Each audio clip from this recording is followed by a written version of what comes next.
और जो पश्चिम से हवा चल रही है वो पूरे के पूरे उत्तर प्रदेश और देश के माहौल को बदलने जा रही है। आज गाजियाबाद में बैठे हैं। इस बार भारतीय जनता पार्टी को गाजियाबाद से लेकर के गाजीपुर तक इंडिया गठबंधन सफाया करने का काम करेगा। आज किसान दुखी है। तमाम जो वादे किए थे, भारतीय जनता पार्टी की हर बात झूठी निकली। उनके वादे झूठे। न किसान की आय दोगुनी हुई, न नौजवान को नौकरी रोजगार मिला, और जो सपने दिखाए थे विकास के वो भी अधूरे हैं। जो इनका नैतिकता का बुलबुला था वो भी टूट गया। इलेक्टोरल बॉन्ड ने इनका बैंड बजा दिया। भारतीय जनता पार्टी सभी भ्रष्टाचारियों का गोदाम बन गई। न केवल भ्रष्टाचारियों को ले रहे हैं, बल्कि भ्रष्टाचारियों ने जो कमाया है उसको भी अपने साथ रख रहे हैं। जहां उत्तर प्रदेश देश का सबसे बड़ा प्रदेश है, डबल इंजन की सरकार में जो दावा करते रहे डबल इंजन, उनकी होर्डिंग देखिए आप कि अब डबल वहां पर नहीं दिखाई देते हैं, अकेले दिखाई दे रहे हैं। इनके प्रत्याशी होर्डिंग से गायब हैं और चुनाव के बाद होर्डिंग पे जो अकेले हैं वो भी गायब हो जाएंगे और सफाया होने जा रहा है। इनका एक ही नारा है, झूठ बोलने का और लूटने का। लूट और झूठ भारतीय जनता पार्टी की पहचान बन गई है। पेपर लीक कितने हुए हैं? एक दो होते तो ठीक था, लेकिन 10 पेपर लीक हुए।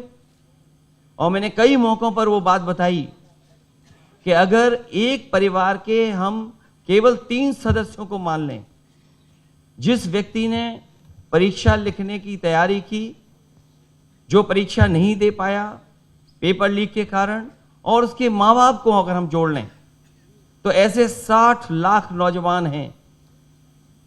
60 लाख नौजवानों का भविष्य अंधकार में डाल दिया। और अगर 60 लाख का गुणा करें हम 3 से, 1 करोड़ 80 लाख, और 1 करोड़ 80 लाख को अगर हम डिवाइड कर दें 80 लोकसभाओं से, तो भारतीय जनता पार्टी का 2,25,000 वोट हर लोकसभा में कम हुआ है। इसलिए एक भी वोट बट ना पाए। जहां हमें मतदान करना है, वहीं मतदान के दिन हमें सावधान भी रहना है। अगर हम सावधान रह करके मतदान करेंगे और अपने बूथ की चौकीदारी करेंगे तो भारतीय जनता पार्टी का सफाया होगा। आने वाले चुनाव में, ये देश का चुनाव है, देश की जनता बदलाव चाहती है और बदलाव की हवा पश्चिम से उत्तर प्रदेश से चल रही है। और मुझे पूरा उम्मीद है आने वाले समय में इंडिया गठबंधन और नई सरकार देश में दिखाई देगी। शुक्रिया अखिलेश जी। राहुल जी। नमस्कार। रामनवमी की आप सबको, देश को बहुत बहुत शुभकामनाएं। ये चुनाव विचारधारा का चुनाव है। एक तरफ आरएसएस और बीजेपी जो संविधान है, लोकतंत्र और बीजेपी जो संविधान है, लोकतांत्रिक सिस्टम है, उसको खत्म करने की कोशिश कर रही है। और दूसरी तरफ इंडिया गठबंधन, कांग्रेस पार्टी संविधान को, लोकतंत्र को डिफेंड करने की कोशिश कर रही है, उसकी रक्षा कर रही है। चुनाव में 2-3 बड़े मुद्दे हैं। सबसे बड़ा बेरोजगारी, दूसरे नंबर पर महंगाई, भागीदारी। मगर बीजेपी 24 घंटा डिस्ट्रैक्शन करने में लगी रहती है। कभी प्रधानमंत्री समुद्र के नीचे चले जाते हैं, कभी आसमान में सी प्लेन पे चले जाते हैं, मगर जो मुद्दे हैं उनके बारे में ना प्रधानमंत्री ना बीजेपी बात करती है। कुछ दिन पहले प्रधानमंत्री ने ANI को बहुत लंबा इंटरव्यू दिया, स्क्रिप्टेड था मगर फ्लॉप शो था। प्रधानमंत्री जी ने उसमें इलेक्टोरल बॉन्ड्स समझाने की कोशिश की। प्रधानमंत्री जी कहते हैं कि इलेक्टोरल बॉन्ड्स का सिस्टम ट्रांसपेरेंसी के लिए लाया गया, राजनीति को साफ करने के लिए लाया गया। अगर यह सच है तो उस सिस्टम को सुप्रीम कोर्ट ने रद्द क्यों किया? और दूसरी बात, अगर आप ट्रांसपेरेंसी लाना चाहते थे तो जिन लोगों ने आपको पैसा दिया, बीजेपी को पैसा दिया, हजारों करोड़ रुपए दिए, उनका नाम आपने क्यों छुपाया था? और जिन तारीखों पे उन्होंने आपको पैसा दिया उसको आपने क्यों छुपाया था? पता लगता है हजारों करोड़ रुपए का कॉन्ट्रैक्ट किसी कंपनी को मिलता है, उसके एकदम बाद वो कंपनी बीजेपी को पैसा देती है। सीबीआई की इंक्वायरी होती है, ईडी की इंक्वायरी होती है, किसी कंपनी पर शुरू होती है, उसके 10-15 दिन बाद कंपनी करोड़ों रुपए बीजेपी को देती है और फिर सीबीआई की इंक्वायरी, ईडी की इंक्वायरी बंद हो जाती है। सड़क पे इसको एक्सटॉर्शन कहते हैं, एक्सटॉर्शन कहते हैं सड़क पे। तो ये जो है इलेक्टोरल बॉन्ड्स का जो स्कीम है, ये दुनिया का सबसे बड़ा एक्सटॉर्शन का स्कीम है। हिंदुस्तान के सारे बिजनेसमैन इस बात को समझते हैं, जानते हैं, और प्रधानमंत्री जितनी भी सफाई देना चाहें कोई फर्क नहीं पड़ने वाला है, क्योंकि पूरा देश जानता है कि प्रधानमंत्री भ्रष्टाचार के चैंपियन है। धन्यवाद। शुक्रिया राहुल जी। अच्छा, एक और बात, आपने जयराम जी आपने कहा कि जो भी आपको क्वेश्चंस पूछने हैं आप पूछेंगे और ये ओपन एंडेड प्रेस कॉन्फ्रेंस है। बट इसमें एक और बात, मुझे पहले ही 2-3 बीजेपी वाले क्वेश्चंस पता लग जाते हैं, तो वो तो गारंटी पूछे जाएंगे, तो उनके लिए मैं तैयार हूं। आजकल गारंटी का जमाना है राहुल जी। पहला सवाल महिकार सिंह जी, हिंदुस्तान हिंदी डेली से। माइक दीजिएगा।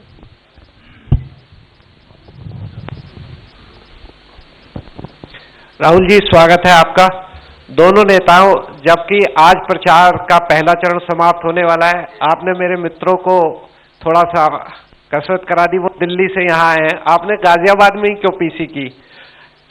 यूपी और दिल्ली छोड़ के गाजियाबाद में पीसी हो रही है। दूसरा सवाल ये है राहुल जी से कि लोग तो गुजरात छोड़कर पीएम बनने के लिए बनारस आते हैं, आप बाय नाइट चले गए, तो क्या अमेठी या रायबरेली से आप लड़ेंगे? ये बीजेपी वाला क्वेश्चन है, ये पत्रकार का सवाल। पहले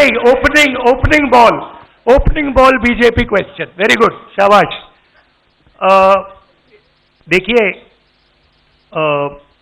अमेठी की बात कांग्रेस का डिसीजन है, जो भी मुझे ऑर्डर मिलेगा मैं वो करूंगा।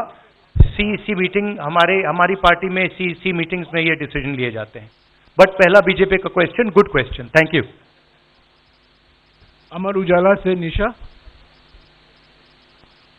आप थोड़ा शांत हो जाइए यहाँ प्लीज। बहुत बहुत स्वागत है। मेरा सवाल आपसे ये है कि यूपी में न केवल यूपी में बल्कि पूरे देश में इस बार कांग्रेस ने अपने बहुत कम प्रत्याशी 268 अभी तक सामने आए हैं, और यूपी में तो 80 सीटों के मुकाबले केवल 17 सीट हैं। ऐसा क्यों? क्या ऐसा मान के चल रही है कांग्रेस की आप कमजोर चल रहे हैं, या यूपी में कमजोर है कांग्रेस इसलिए सपा या आपकी गठबंधन बाकी सहयोगी पार्टी सीट नहीं देना चाह रही हैं? नहीं, हमने डिसीजन लिया है कि इंडिया गठबंधन चुनाव लड़ेगा और हमने सीट शेयरिंग की है और ओपन माइंडेड तरीके से दिल खोल के हमने सीट शेयरिंग की है। हम चाहते हैं कि थोड़ी सी हम फ्लेक्सिबिलिटी दिखाएं और ओपन माइंडेड तरीके से हम चुनाव लड़ें, इसीलिए हमने स्पेस हम अपने पार्टनर्स को दी है, पर इसका कोई कमजोरी का मतलब नहीं है। पीटीआई से अनवर।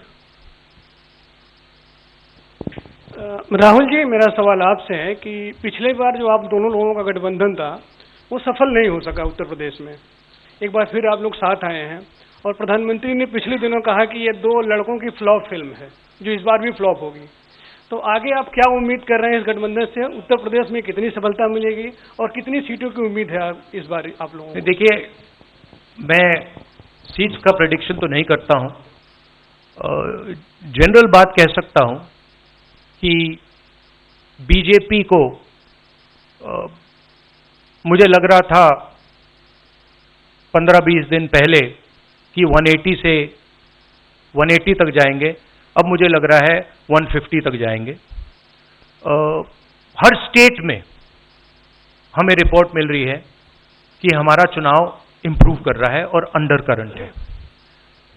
जहां तक गठबंधन की बात है, यूपी गठबंधन की बात है, बड़ा पावरफुल गठबंधन है और बहुत अच्छा परफॉर्मेंस होगा हमारा उत्तर प्रदेश में। दैनिक जागरण से आदित्य त्रिपाठी। आप दोनों का बहुत बहुत स्वागत है। मेरा प्रश्न यह है कि उत्तर प्रदेश में एनडीए गठबंधन रोकने के लिए आपकी क्या रणनीति है? सॉरी, क्या? उत्तर प्रदेश में एनडीए गठबंधन को रोकने के लिए आपकी क्या रणनीति आप दोनों लोगों की? उत्तर प्रदेश में नेशनल लेवल पे मैं आपको हमारा फाउंडेशन बता देता हूं और वही आइडियाज हम उत्तर प्रदेश में भी चलाएंगे। देखिए, पिछले 10 सालों में नरेंद्र मोदी जी ने नोटबंदी करके, गलत जीएसटी लागू करके और जो बड़े बड़े अरबपति हैं, अदानी जी हैं, उनका पूरा सपोर्ट करके जो रोजगार पैदा करने का सिस्टम था उसको उन्होंने कंप्लीटली खत्म कर दिया है। तो सबसे पहला काम जो रोजगार हिंदुस्तान के युवाओं को मिलना चाहिए उसको एक बार फिर स्ट्रेंथन करने का है। उसके लिए हमने अपने मैनिफेस्टो में 2-3 आइडियाज दिए हैं। एक आइडिया रेवोल्यूशनरी आइडिया है, राइट टू अप्रेंटिसशिप। तो जो अमीर घर के बच्चे होते हैं वो अप्रेंटिसशिप करते हैं, ट्रेनिंग मिलती है, पेड ट्रेनिंग होती है। तो हमने डिसाइड किया है कि हिंदुस्तान के उत्तर प्रदेश के सब ग्रेजुएट्स को, डिप्लोमा होल्डर्स को हम अप्रेंटिसशिप का अधिकार देंगे। जो भी अप्रेंटिसशिप करना चाहेगा उसको प्राइवेट सेक्टर में, पब्लिक सेक्टर में, सरकार में अधिकार मिलेगा, अप्रेंटिसशिप का अधिकार मिलेगा, ट्रेनिंग होगी और 1 लाख रुपए साल का, 8,500 रुपए महीने का उस युवा के बैंक अकाउंट में हम डालेंगे। और ये करोड़ों युवाओं के लिए हम अधिकार दे रहे हैं। इससे एक ट्रेन्ड मैन पावर तैयार होगा, प्राइवेट कंपनीज को भी इसका फायदा होगा, सरकार को भी इसका फायदा होगा और एक प्रकार से युवाओं के लिए ये एक जॉब मार्केट में एंट्री का सिस्टम हो जाएगा। दूसरी चीज 30 लाख सरकारी रोजगार हैं जो नरेंद्र मोदी भर नहीं रहे हैं, वो वैकेंसीज हम युवाओं को देने जा रहे हैं। पेपर लीक की बात हुई है, उसके लिए हम कानून बनाएंगे, उसको हम खत्म कर देंगे। तो ये बात हुई युवाओं की। एक और हमारा आइडिया, क्रांतिकारी आइडिया, और ये उत्तर प्रदेश की महिलाओं को बहुत फायदा मिलेगा इससे। हर गरीब परिवार की हम लिस्ट बनाएंगे और हर गरीब परिवार में से हम एक महिला को चुनेंगे और उसके बैंक अकाउंट में महीने के 8,500 रुपए, साल के 1 लाख रुपए सरकार हर महीने बैंक अकाउंट में डालने जा रही है। किसानों की बात, किसान सिर्फ 2 चीजें मांग रहा है। नरेंद्र मोदी से 10 साल मांगा, हमें सही दाम दिलवा दीजिए, और जैसे आपने 16 लाख करोड़ रुपए मतलब 24 साल का मनरेगा आपने अदानी जैसे लोगों का माफ किया, वैसा ही आप हमारा भी माफ कर दीजिए। और नरेंद्र मोदी मना करते हैं, उन पर फायरिंग करवा देते हैं, उनको डरा देते हैं। तो हमने लीगल एमएसपी की का निर्णय ले लिया है। हिंदुस्तान में पहली बार लीगली गारंटीड एमएसपी होगी और हम उनका किसानों का कर्जा माफ करने जा रहे हैं। यही मेन मुद्दे हैं चुनाव में। बीजेपी का मैनिफेस्टो देखेंगे तो उसमें आपको उसका जो फाउंडेशन है, 2 चीजें हैं। एक कि वो शायद 10-15 साल बाद ओलंपिक गेम्स इंडिया लाएंगे, और दूसरा 1 या 2 व्यक्तियों को वो चांद पे पहुंचा देंगे। तो ये बेसिकली चुनाव चल रहा है। शुक्रिया राहुल जी। अगले 3-4 सवाल आप कृपया अखिलेश जी से पूछेगा। एएनआई से शालिनी।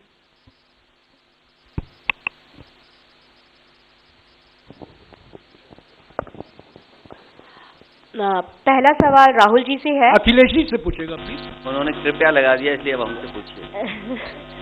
दोनों से पूछूंगी सर। पहला सवाल राहुल जी से है, जैसे कि पीएम ने कहा है कि मैं देश बचा रहा हूं, लेकिन इंडिया अलायंस जो है वो परिवार बचा रहा है, इस पर क्या कहेंगे सर? और जो दूसरा सवाल, सेकंड बीजेपी क्वेश्चन। सर दूसरा जो सवाल है मेरा वो ये है,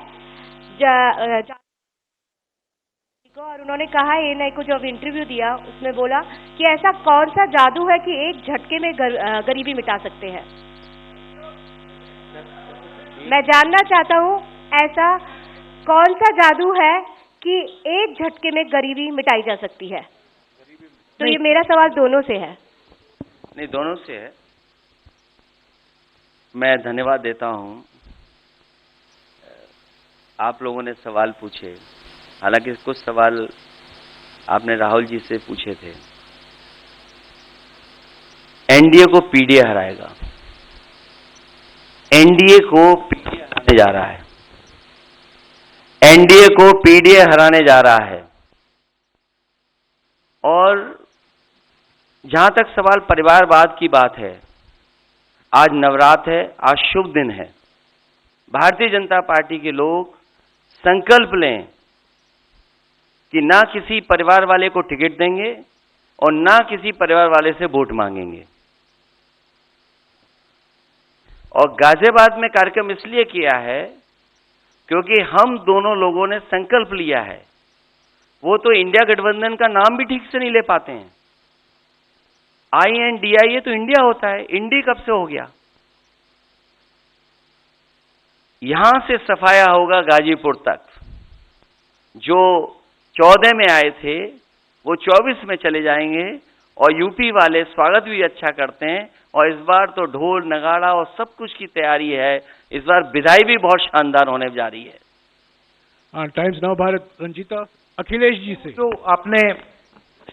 आपने जो गरीबी को एक झटके में मिटाने की बात की, देखिए ये कोई नहीं कह रहा है कि गरीबी को एक झटके में मिटाया जाएगा। हम ये कह रहे हैं कि गरीबी को गहरी चोट पहुंचाई जा सकती है, और तरीके मैंने आपको बताए हैं। नरेंद्र मोदी जी ने पूरा का पूरा फोकस 22 लोगों पे किया है, 22-25 लोगों पे किया है। आज की सच्चाई है कि 22 लोगों के पास उतना धन है जितना 70 करोड़ लोगों के पास है। गरीबी का यह भी कारण है कि नरेंद्र मोदी जी ने सारा का सारा धन कंसंट्रेट कर दिया है, 20-25 लोगों को पकड़ा दिया है। मैं जाति जनगणना की बात कर रहा हूं, और मैंने ये बात बहुत बार उठाई है। भागीदारी की बात होती है। हिंदुस्तान के किसी भी इंस्टीट्यूशन में आपको ना पिछड़े वर्ग के लोग मिलेंगे, ना दलित मिलेंगे, ना आदिवासी मिलेंगे, ना गरीब जनरल कास्ट के लोग मिलेंगे। मैंने मीडिया के बारे में बात उठाई। मीडिया में आपको बड़े बड़े एंकर्स दिखते हैं। आपको मीडिया की कंपनीज के मालिक की लिस्ट निकालिए, आपको दिख जाएगा कि उधर ना एक पिछड़ा मिलेगा, ना एक दलित मिलेगा, ना एक आदिवासी मिलेगा।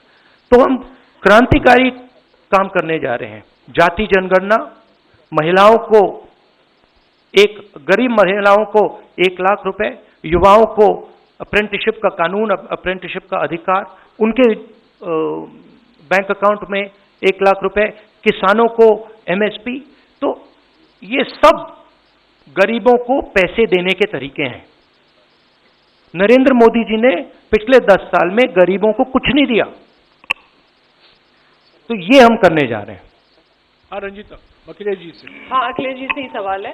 राहुल जी ने अभी जितनी भी चीजें कही, अखिलेश जी से नहीं, मैं सवाल पहले जितनी भी चीजें कही वो तमाम चीजें कांग्रेस के घोषणा पत्र में है। क्या इंडिया गठबंधन का अपना कोई साझा जो है वो मैनिफेस्टो होगा?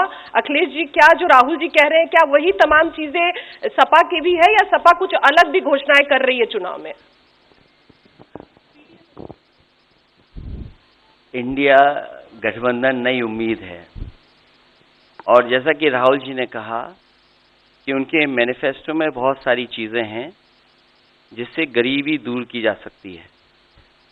उसी से जोड़ करके मैं ये कहना चाहता हूं कि जिस समय हमारा देश का किसान खुशहाल हो जाएगा, जिस दिन देश के किसान को अपनी लाभकारी मूल्य मिलने लगेगा फसल का, और मैं समझता हूं जितने भी राजनीतिक दल हैं और खासकर जो इंडिया गठबंधन के साथी हैं, वो ये बात कह रहे हैं कि हम एमएसपी की गारंटी देंगे या किसानों को लाभकारी मूल्य देंगे, और जिस दिन भारत सरकार किसानों की आय बढ़ा देगी, गरीबी दूर होना शुरू हो जाएगी। और मैं कई मौकों पर कह रहा हूं कि जाति जनगणना भी एक हमारा मुद्दा है। बिना सामाजिक न्याय के, बिना जाति की गैर बराबरी खत्म किए हुए हम अपने समाज को आगे नहीं बढ़ा सकते। और जैसा राहुल जी ने कहा कि खुशहाली के लिए जाति गणना जरूरी है, तो जाति गणना, सामाजिक न्याय और पीढ़ी की लड़ाई को लेकर के हम चलेंगे। उससे गरीबी भी दूर होगी और मान सम्मान भी मिलेगा। विक्रांत, एक चीज और देखिए, ये जो हमारा मैनिफेस्टो है, ये जरूर कांग्रेस पार्टी का मैनिफेस्टो है, मगर इसमें जो आइडियाज हैं वो इंडिया गठबंधन उनकी आइडियोलॉजी के आइडियाज हैं। और अगर समाजवादी पार्टी का कोई सजेशन हो या किसी और भी इंडिया गठबंधन की पार्टी का सजेशन हो, उसको हम सब ऑन बोर्ड करेंगे।